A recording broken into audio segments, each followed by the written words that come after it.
પ્રાંત અધિકારીને એના બધા લેટરો છે. અમે ડુંગરમાં એક સરકારી બસ ચાલુ થાય એના માટે માંગણી કરી હતી. અમારા લોકો સૌરાષ્ટ્રમાં કાયમ માટે જતા હોય અને જ્યારે આવવાનું થાય ત્યારે ઘેટા બકરાની જેમ વધારે માણસો થતા હોય અને ઘેટા બકરાની જેમ ભરી લાવે એટલે અમે સરકારી બસની માંગણી કરી હતી.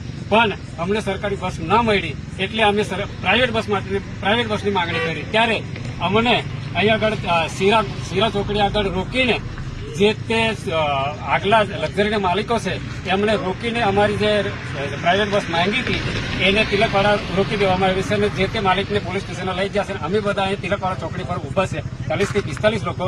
તો ખરેખર અમને આ અમારા તરફે અન્યાય થાય છે. અમને સરકારી બસ આપો કાં તો આ પ્રાઇવેટ બસ ચાલવા દો.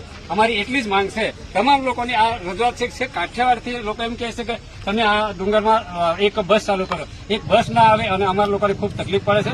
એટલે આ જે જૂની લક્ઝરીના માલિકો છે અમારી જોડે અન્યાય કરે છે. અમે એમને કીધું કે તમારી બસ ચાલુ કરો ડુંગરમાં. ત્યારે એમને કીધું એ વખતે હા પાડી હતી. પછી પાછી રજૂઆત કરી તો કે હા પાડી હતી અને એ નસવાડી એમની બસ રાખે છે. જયારે ડુંગરમાંથી અમારે 200 રૂપિયા ભાડું અલગથી આપવું પડે છે અને અહીંથી પાછા 300 રૂપિયા કે 400 રૂપિયા ભાડું અલગથી આપવું પડે છે. એટલે અમારી સુવિધા માટે અમે આ બસની માંગણી કરી છે. અંબાલાલભાઈ ઉકરદા.